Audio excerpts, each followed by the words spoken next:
So I decided to build the LEGO Diagon Alley MOC modular Weasley's Wizard Wheezes by Ministry of Making, and I've built the roof.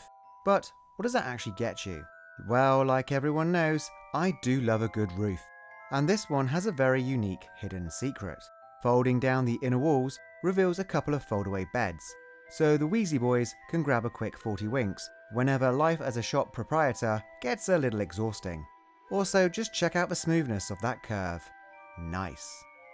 All that's left to do is attach the skylight section and then connect the whole of the roof to the rest of the build, and the modular is complete.